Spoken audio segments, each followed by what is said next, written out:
What's going on, guys? It's CrispyComedy here, and today I'm going to be starting my brand new series that I talked about in my last video, and that's going to be my storytelling series.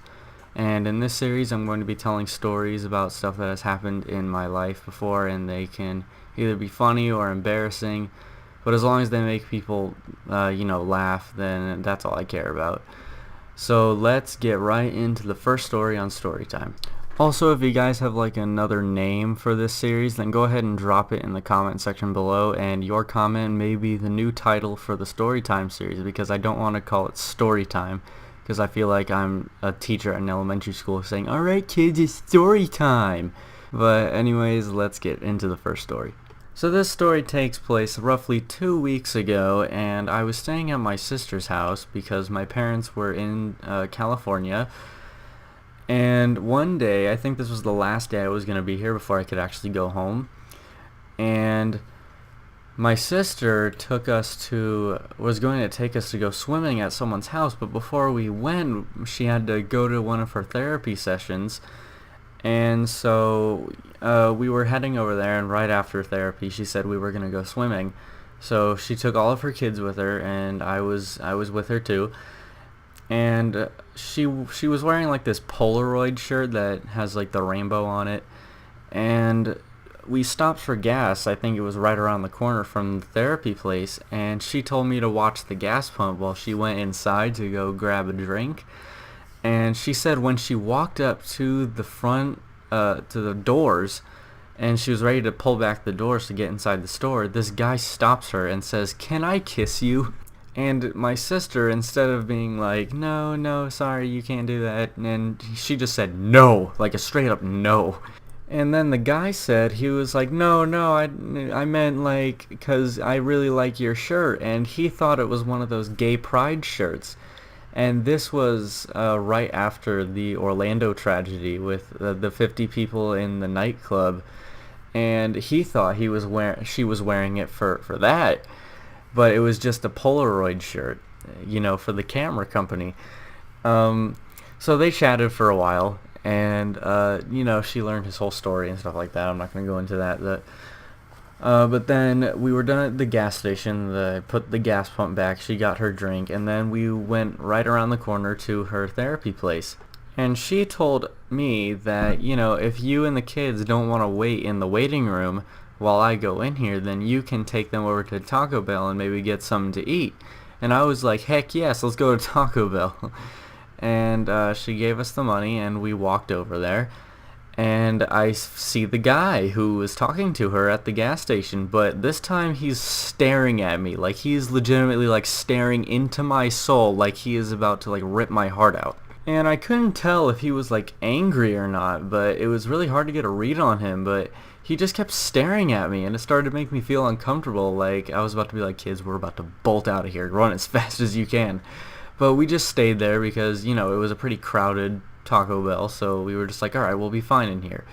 And the guy, he just keeps staring, but then eventually he looks away at the counter, and, he orders his food, and then he waits, and then I order all our kids' food, and then we wait while he's staring at us again, and then we get our food before him, and I guess that kind of made him angry, kind of not, but he didn't really talk to me about it. He talked to the people at the counter.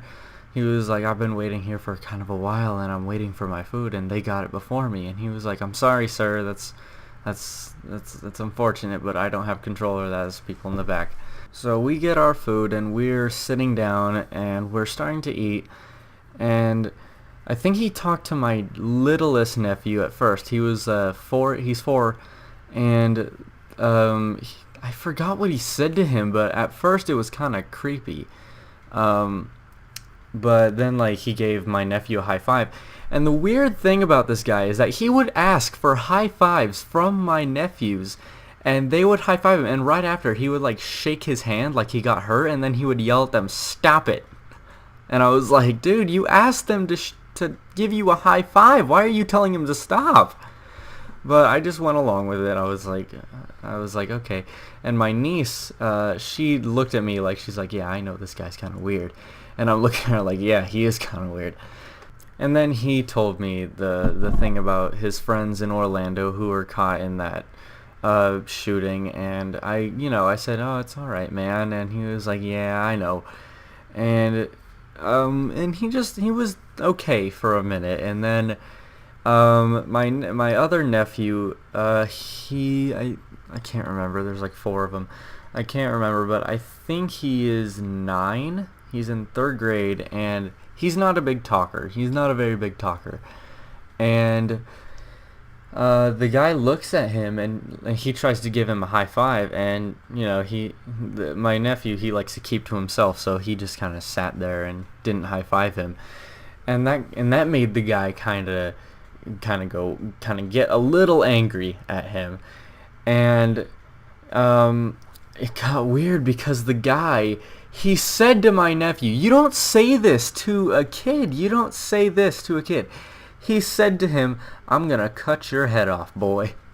And my nephew, in the heat of the moment, he likes to, make remarks back, and he says, "Yeah, I'd like to see you try." And this made me go like, "Shut up!" His name's Lucas, so I was like, "Shut up, Lucas, shut up." And then the guy says, "Oh, you don't believe me?" And he pulls out like this chef kit, like, the chef kit that has like tons of knives in them.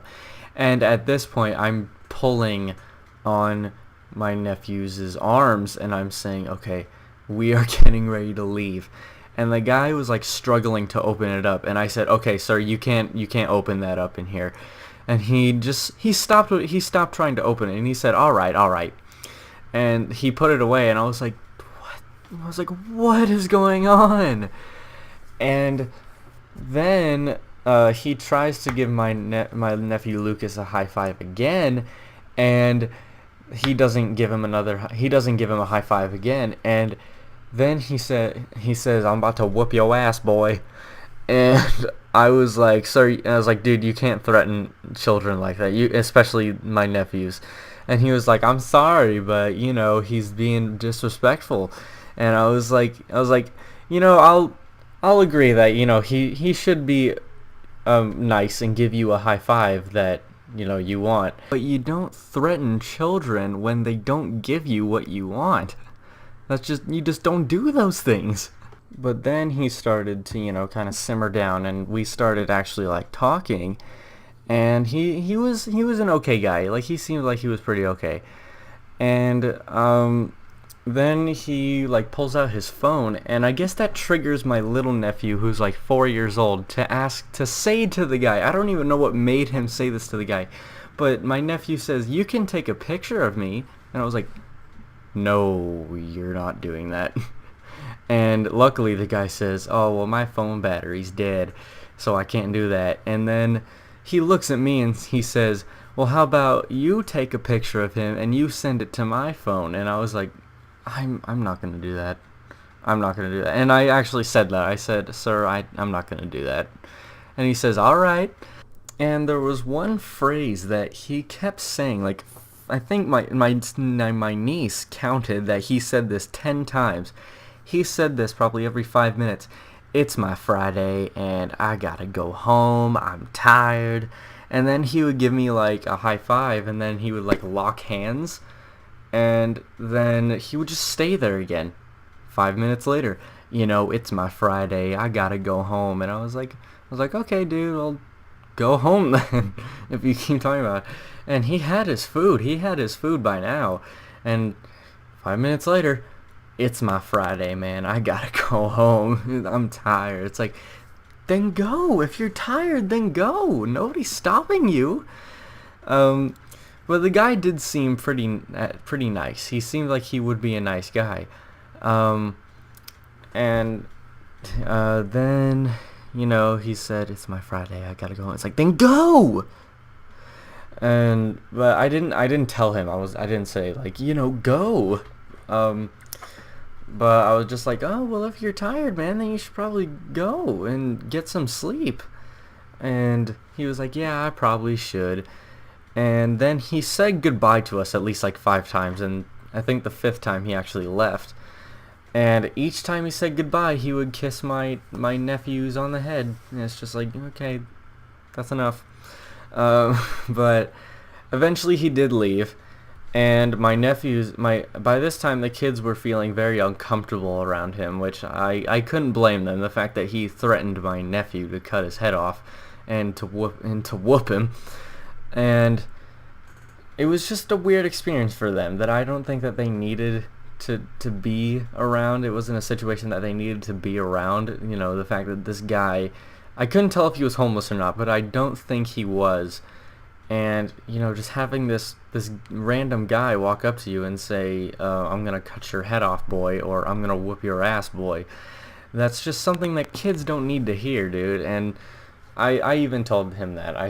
He said, I'm about to whoop your ass, boy. I said, okay, he doesn't need to hear that, sir. That's not something that he needs to hear. And he was pretty chill about it. He was pretty chill about it when I told him that, you know, you shouldn't be saying that stuff. And he was like, okay. And, yeah, but it was just a weird experience. Like, I can't describe it, but for that guy, for him having to deal with that stuff, then I feel bad for him. His mind probably wasn't in the right place, but it was still a pretty weird experience that I hope I never have to encounter again. Some guy threatening my nephews that he's gonna cut their head off. But anyways, that was the end of the story, and then after he left, that's when my nieces and nephews started going off like, oh my gosh, that guy was freaky. And my nephew Lucas, who I told you, he was quiet. He said if he actually pulled a knife out on me, I would have beat him up. And I was like, no, we would have ran. I don't think we would stay long enough for you to try to beat him up. But we got back to the therapy place, and I told my sister about it. She's like, dude, that's freaky. And I was like, yes, it is. But overall, it was just a weird experience, and I hope to never encounter anything like that ever again. So yeah. But anyways, guys, that's the end of the story, like I said, and I hope you guys enjoyed this first episode of Storytime. And again, please leave a comment on what the new name of this show should be, because I don't want to keep calling it Storytime. But anyway, guys, thank you guys for watching. Hope you guys enjoyed. See you guys later. Peace.